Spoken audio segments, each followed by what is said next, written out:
함께 나눌 말씀은 마태복음 6장 9절에서 10절까지입니다. 함께 읽겠습니다. 하늘에 계신 우리 아버지, 주의 이름을 거룩하게 하시며 주의 나라가 임하게 하시고 주의 뜻이 하늘에서와 같이 땅에서도 이루어지게 하소서. 아멘. 옛날에 제가 새벽 기도에 나와서 기도를 하니까 별로 새벽 기도를 빠져본 적은 없는 것 같아요. 안 나오면 출석 체크를 하니까 더럽고 치사해서 빨리 나갔던 것 같은데, 새벽 기도 나가서 기도를 하는 모습을 보고 어떤 분이 저한테 물어봤어요. 목사님 새벽에 나와서 그렇게 간절하게 그렇게 계신데 도대체 어떤 걸 그렇게 기도하세요? 아마 제가 가지고 있는 간절한 뭔가가 있다고 생각을 했나 봐요. 그래서 그 간절함을 같이 기도해 주고 싶어서 그렇게 물어봤다 생각이 들어요. 그래서 제가 대답했죠. 그냥 아무 말도 안 하고 가만히 있는데요. 그냥 아무 말도 안 하고 그냥 눈 감고 그냥 가만히 있어요. 그랬더니 그 성도가 물어보는 게, 하나님 뭐라고 말씀을 하세요? 그래서 제가 이렇게 말씀드렸죠. 하나님도 그냥 가만히 있어요. 저에게 새벽 기도라는 건 아무 말도 안 하고 가만히 있는 시간이었고, 하나님도 제가 이렇게 나아가는 시간에는 아무 말도 안 하시고 나와 같이 가만히 계시는 시간이었습니다. 그런데 이와 비슷한 말을 하신 위대하신 분이 계시더라고요. 제가 위대하다는 게 절대 아닙니다. 어떤 기자가 마더 테레사한테 이런 말을 했습니다. 이렇게 물어봤습니다. 기도할 때 무엇을 기도하십니까? 그러자 그녀는 아무 말도 안 합니다. 그냥 듣습니다. 라고 대답했습니다. 그러자 기자가 다시 물어봅니다. 그렇다면 하나님은 뭐라고 말씀하십니까? 마더 테레사가 대답했습니다. 별 말씀 없으시던데요. 하나님도 조용히 듣고 계십니다. 이 기자는 특별한 사람이니까 기도의 내용도 특별하고 하나님께서 이분한테 들려주는 것도 아주 특별한 무언가가 있을 거라고 생각한 것 같습니다. 그런데 기도는 그렇게 특별한 게 아닙니다. 우리가 기도를 시작하면서 얘기했던 게 바로 그거죠. 기도는 특별한 종교행위나 특별한 의식이 아닙니다. 기도는 나의 소원을 이루기 위해서 주문 외우듯이 같은 말을 계속 반복하거나 말을 많이 하는 것도 아닙니다. 기도는 우리를 조건 없이 무한히 사랑하시는 그 아버지를 느끼고 그 아버지와 마주하고 그 아버지를 바라보며 우리에게 주어진 삶을 살아가는 바로 그 자체가 기도입니다. 그게 마음으로 드리는 기도, 몸으로 드리는 기도, 삶으로 드리는 기도입니다. 또 그것을 더 나아가서 뭐라고 얘기하냐면 그것이 예배라고까지 이야기합니다. 기도가 그렇게 중요한 겁니다. 그리고 기도가 그렇게 크고 넓은 의미를 가지고 있습니다. 그래서 기도를 벌써 몇 번째를 하는 거예요. 기도에 관련된 이 재정의를. 오늘 마지막 시간인데 이 기도에 대한 마지막 이야기를 함께 나누려고 합니다. 기도란 그냥 특별한 일이 아니라 우리가 예수 안에서 예수와 함께 살아가는 호흡입니다. 호흡. 그런 기도를 통해서 우리는 성령 하나님을 온 마음으로 숨쉬게 되고, 그리고 우리 아버지의 품에 안겨 있게 됩니다. 이런 세 분 하나님과의 사귐 가운데에서 하나님의 아주 특별한 능력이 나타나죠. 그 특별한 능력이란 우리의 환경이 달라지고 병이 낫고 안 되던 일이 되는 그 따위 일이 아니라 바로 우리 자신에게 나타나는 아주 특별한 일입니다. 그것을 변화라고 하죠. 변화. 우리는 집착과 염려를 버리고 위대하신 하나님 아버지께 우리의 모든 것을 맡길 수 있는 사람들이 되죠. 그리스도인의 새로운 신분이 뭐라고 그랬죠?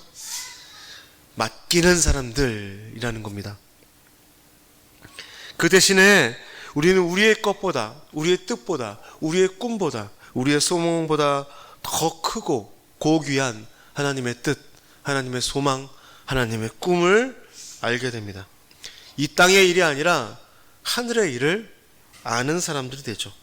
그리고 마침내 우리는 그런 기도를 통해 하나님과의 끊임없는 교제와 사귐을 통해 하나님과 같은 예수와 닮은 존재가 되어갑니다. 이것이 기도의 능력입니다. 오늘 마지막으로 그런 기도에 대해서 함께 나누어 보려고 합니다. 기도는 우리를 변화시키는 하나님의 능력입니다. 이 변화에 있어서 중요한 부분은 행동하는 것이 아니에요. 어디가 더 중요해요? 이 내면이 더 중요하죠. 그러니까 외적인 행동이나 행위보다 그 보이지 않는 부분, 행동하도록 만드는 그 보이지 않는 부분을 말하죠. 바울은 그래서 이렇게 말하죠. 하나님의 자비하심으로 여러분께 권합니다.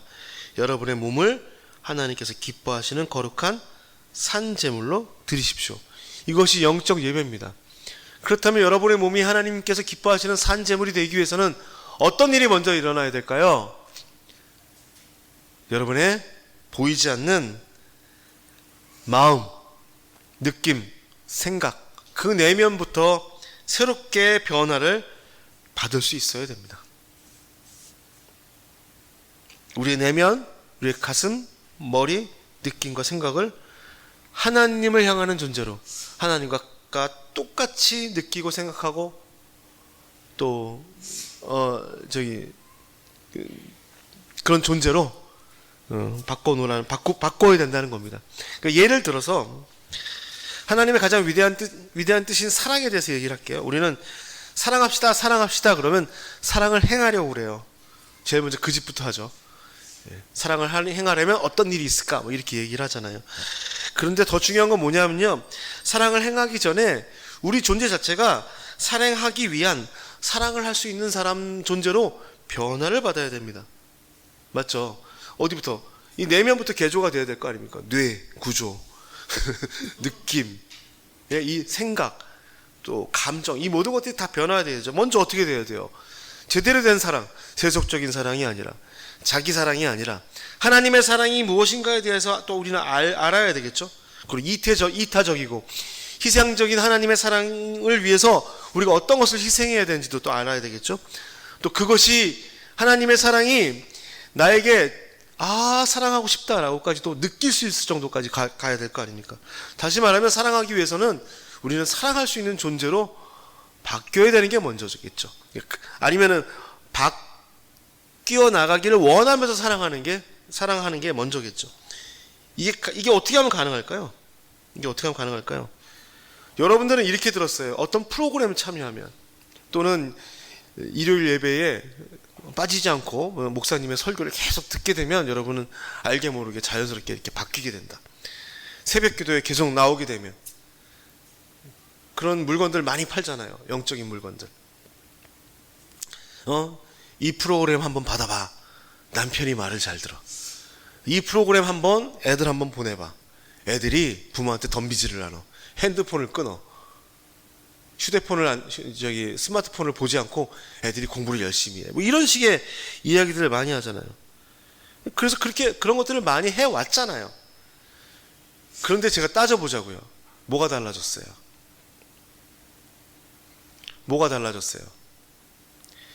대한민국에서 가장 유명한 제자훈련 프로그램을 가지고 있는 교회는 오카는 목사의 사랑의 교회입니다. 그렇죠? 그럼 오카는 목사의 사랑의 교회가 제자훈련 프로그램을 통해서 만들어낸 게 뭔가요? 큰 건물 그리고 오정현이라는 괴물을 만들어냈죠. 오정현 목사가 그 사람의 그 논란이 많은 논문 무엇으로 박사학위를 받았나요?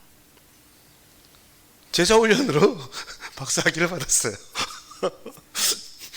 이거 완전 사기 아닙니까? 사기. 예배의 자리에 참여하면, 기도의 자리에 참여하면, 또 이 과정을 수료하면, 이번 수련회에 참가하면 달라진다고요? 아니요. 그냥 기분만 달라집니다. 기분만. 그것이 오히려 자신은 특별하다라고 나는 남과 다르다라는 교만심을 키우는 부작용으로도 나타날 수 있어요. 한 권사님의 따님이 최근에 몇 년 동안 유명 교회로 옮겨서 거기를 다니기 시작했답니다. 유명한 목사님이 사장으로 계신 교회인데, 거기를 다니고 언제부터인가 이 따님이 엄마랑 신앙적인 얘기를 하는 걸 되게 싫어하더래요. 엄마가 뭐 기도 뭐 해자, 기도해라 뭐 이런 신앙적인 얘기를 하면 그냥 신경질부터 내면서 엄마를 무시하더랍니다. 그래서 따님께 어머니가 물어봤대요. 도대체 너는 나한테 왜 그러니? 라고 물어봤더니 그 따님이 얘기하는 게 뭐냐면, 내가 지금 다니고 있는 교회는 아주 잘 짜여진 성경 공부 팀이 있고 인격적으로 목사님이 또 잘 가르쳐 주시기 때문에 엄마랑은 말이 안 통한다라고 얘기를 했답니다. 그 두 모녀 사이에 불화가 생긴 여러 가지 이유가 있겠지만 그 따님이 성경 공부를 안 배우는 게 낫죠. 성경을 인격적으로 정말 다르게 배웠다면 그걸 배운 사람이 인격적으로 달라야 되는데 전혀 그렇지 않기 때문입니다. 이런 일들 우리 많이 보죠. 예수전도단의 DTS 훈련 한번 갔다 오면 저희가 세상을 구원할 구세주 같이 굴기도 하고, 그거 뭐죠? 뜨레스디아스? 예. 그거 한번 또 갔다 오면 또 자기들끼리 또 똘똘을 뭉쳐가지고 쟤네들은 우리보다 좀 이렇게 질이 낮은 사람들로 얘기하고, 또 저도 최근에 겪은 일인데 그 김영로 목사였나? 춘천 한마음교회 그 부활신앙 그 프로그램에 또 한번 갔다 오면 마치 자기만 부활에 대해서 아는 것 같이 또 이렇게 이야기를 하고, 안 가는 게 낫죠. 제가 그냥 대놓고 얘기했어요. 차라리 안 가는 게 너에겐 더 유익했을 것이다. 도대체 뭘 배운 걸까요? 예배당에 자리 피고 앉아서 목사나 강사의 강의와 설교를 듣고 배우는 그런 피동적이고 수동적인 참여는 그 공간 안에서는 어떤 짜릿함을 가져다 줄지 모르지만 그 공간 밖의 세상 속에서는 아무 능력을 나타내지 못할 때가 많습니다. 실제로 그랬어요. 인정을 좀 하라고요. 왜 인정을 안 하는 거야?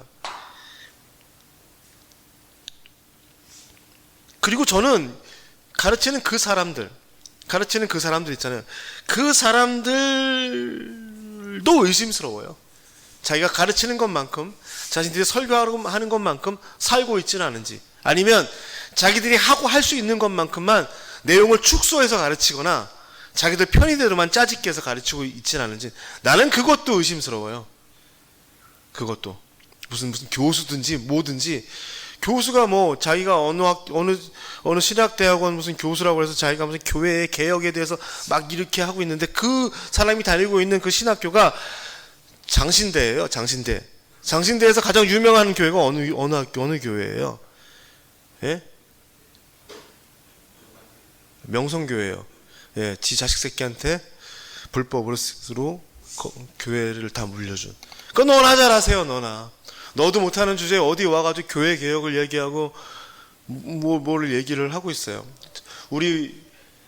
제가 알고 있는 어떤 목사님 교회에 어디 교수님이 다니신데요. 가끔 오시나 봐요. 그 교수님도 가끔 자기네 교회 오면은 교회 개혁에서 얘기하고 큰 교회 다 필요 없다 얘기하고 그거 다 사라져야 된다 얘기하면서 지는 그 교회, 큰 교회 다니고 있대요. 지는 거기다가 자기 이름 올려놓고 있어요. 왜? 뽀대가 나잖아. 예, 그쵸. 어디 와서 그 교수 자리 하려면 큰 교회 다녀야지 교수 자리에다 해먹을 거 아니에요. 뭐 하는 짓이에요? 못 믿겠어요, 저는요, 다. 차라리 여러분이 나한테 그런 것들을 가르쳐주면 여러분은 난 믿을 수 있어요. 내가 그놈을 어떻게 해서 그놈을 믿어요? 다시 말하면 다 사기일 수 있다는 얘기예요. 축소되거나 거짓되거나 그런 것으로 우리를 변화시킬 수 없어요. 제가 말씀드리길 원하는 것은 설교를 듣지 말고 성경 공부를 하지 말라는 얘기가 아니라 최종적인 과정을 거쳐야 된다는 거죠. 나와 내 하나님과의 1대1 만남, 기도에 대해서 이야기를 하는 거예요. 유진 피터슨은 응답하는 기도에서 이런 말을 합니다.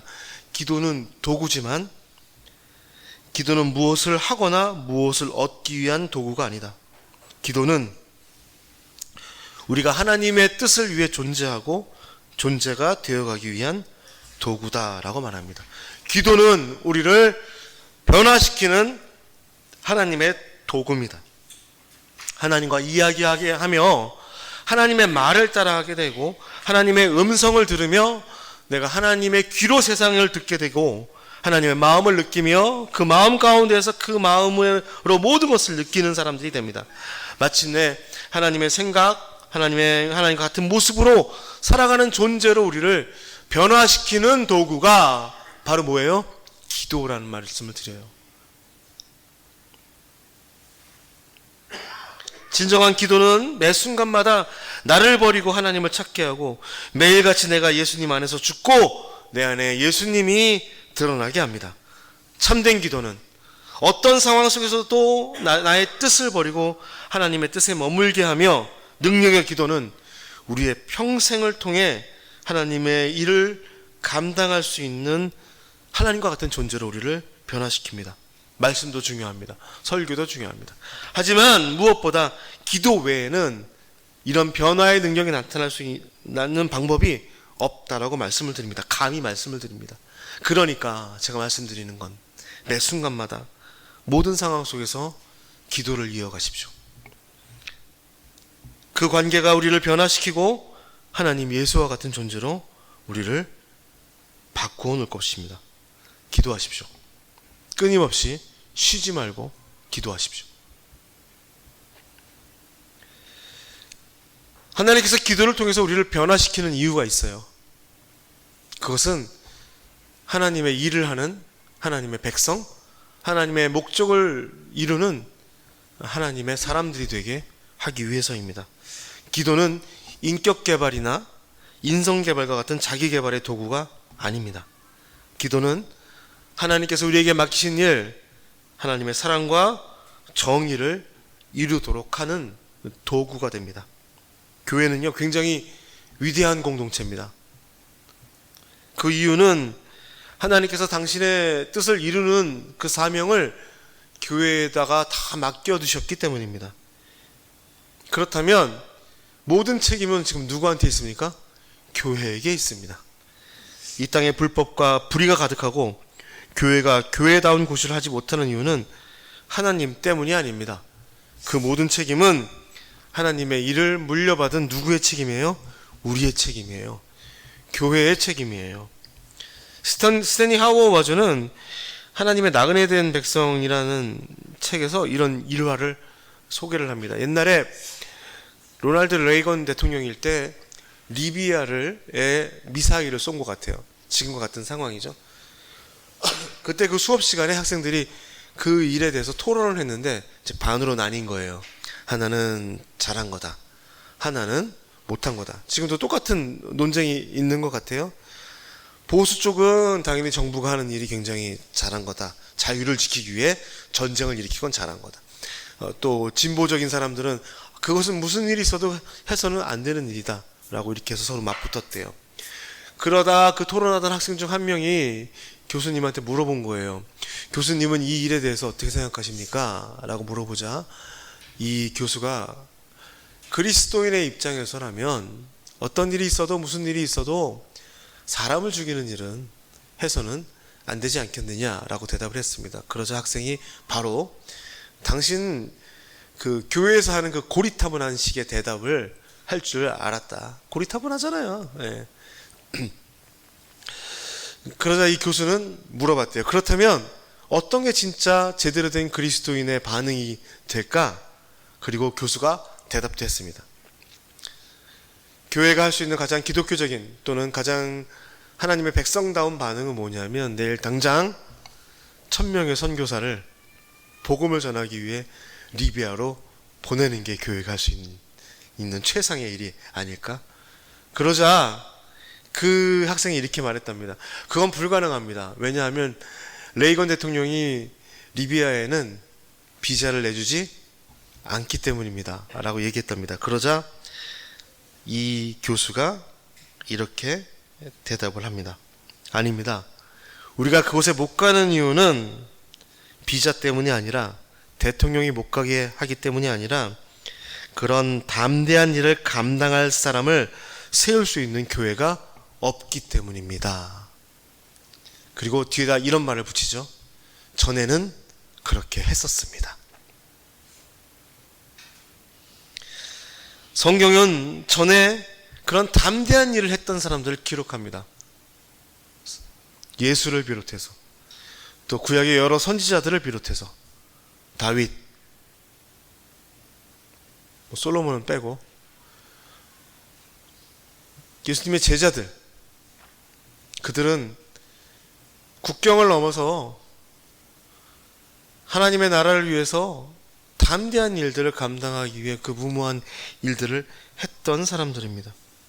그런데 지금은 그런 사람들을 배우고 있는 교회가, 또 그런 사람들과 같은 삶을 살겠다라고 가끔은 고백하는 교회가 그런 삶을 사지 못합니다. 하나님은 기도를 통해서 우리가 바로 그런 담대한 일을 감당할 수 있는 사람들이 되기를 소원하십니다. 그래서 그런 사람들과 같이 하나님의 담대한 일을 감당할 사람이 되라고, 그런 사람을 세우는 교회를 만들라고 우리를 기도로 설득하고 계십니다. 생각해 보십시오. 전 세계의 모든 교회들이 그들의 모임마다 이렇게 기도합니다. 오늘 읽으신 말씀대로. 하늘에 계신 우리 아버지, 주의 이름을 거룩하게 하시며 주의 나라가 임하게 하시고 주의 뜻이 하늘에서와 같이 땅에서도 이루어지게 하소서. 그럼에도 세상에는 불법과 불의가 가득합니다. 그 이유는 우리가 기도하지 않았기 때문이 아닙니다. 우리가 세상 속에서 선을 베풀지 않았기 때문도 아닙니다.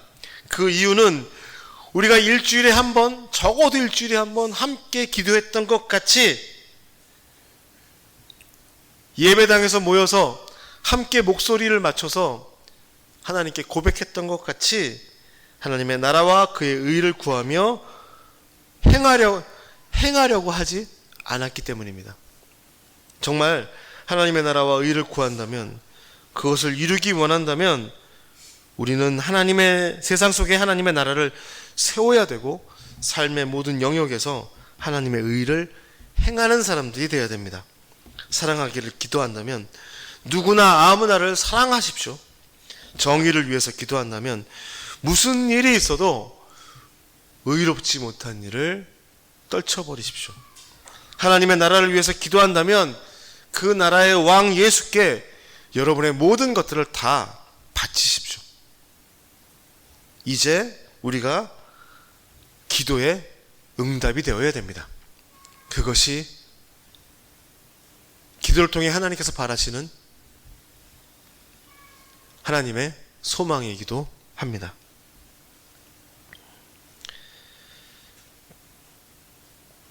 (8) 년 전에 교회를 그만두고 제 마음에 가득했던 건 두려움이었죠. 어떤 두려움이었냐면 먹고 사는 문제겠죠. 목사로서 생계를 이어갈 수 있을까? 그래서 여기저기 교회 자리 난 데가 있는지, 또 후임자를 구하는 데가 있는지를 알아보기 시작했죠. 교회 자리를 위해서 이제 기도를 한 거죠. 그때 제 아내가 저에게 이렇게 말했죠. 만약 그런 교회에 가게 되면 전에 있던 다른 교회, 전에 있던 그 교회랑 뭐 별로 다를 게 없을 것 같은데 참아낼 수 있겠어? 더 나쁜 말로 하면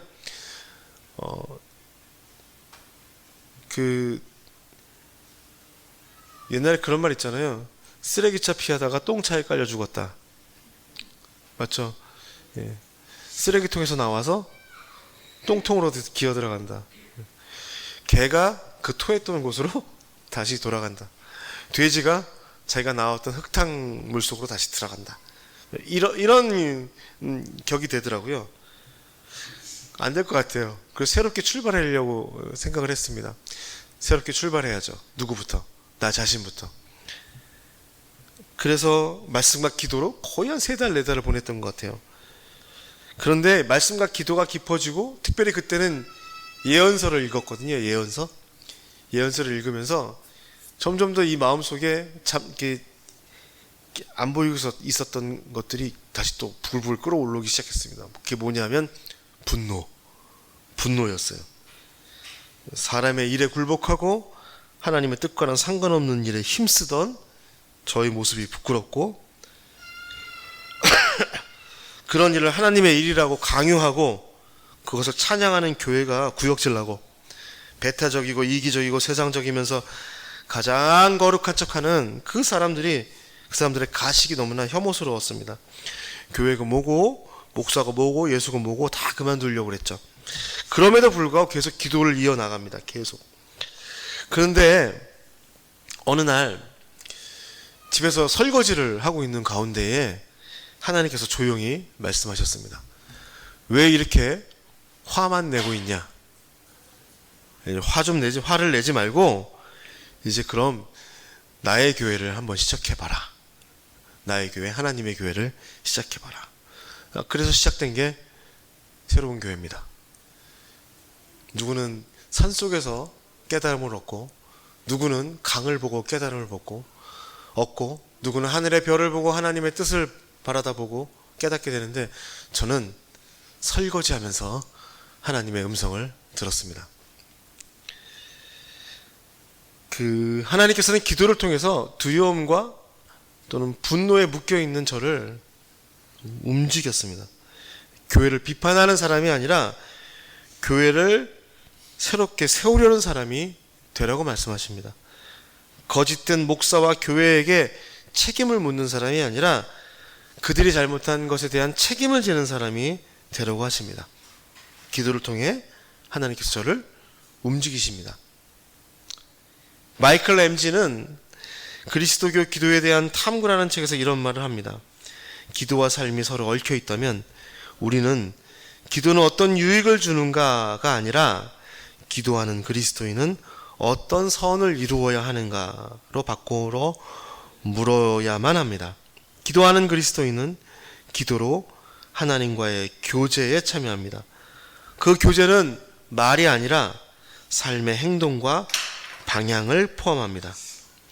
기독교 역사에 수많은 실패와 추문들이 있음에도 그리스도를 닮아가는 인생을 적지 않게 빚어내며 오랜 세월에 걸쳐 영향력을 이어왔습니다. 기도를 하나님의 사랑에 참여하는 데 없어서는 안 될 요소로 삼아온 그리스도인들이 그래왔습니다. 기도가 실제로 사람을 바꾸고 공동체를 움직여온 수많은 사례는 주님께서 약속하신 기도의 힘이 결코 헛되지 않음을 분명하게 보여줍니다. 기독교의 역사상 교회의 역사를 돌아다 보면 더럽고 지저분한 인간의 역사이고 또 사람들이 원하는 사람의 나라를 세우려는 역사일 것입니다. 그럼에도 불구하고 진정한 신앙의 명목을 이어오는 사람들은 기도로 삶의 변화를 경험하고 또 그 기도를 통하여 하나님께서 설득한 바로 그 사람들이 하나님의 뜻을 향해서 나아갔기 때문입니다. 기도, 하나님과의 교제와 사귐, 하나님과의 대화와 소통은 계속 이어져야 됩니다. 하나님께서는 기도를 통해 흔들리는 우리의 길을 알려주시고 하나님께서는 기도를 통해 우리를 변화시키시고 하나님께서는 기도를 통해 우리를 당신의 모습으로 바꾸어 놓고 당신의 뜻을 이루는 사람으로 사용하십니다. 새로운 교회, 그렇게 하나님의 나라와 의, 하나님의 뜻을 향한 기도를 멈추지 않고 그 기도를 살아내고 그 기도를 이루는 사람들이 되기를 간절히 축원합니다. 함께 기도하겠습니다.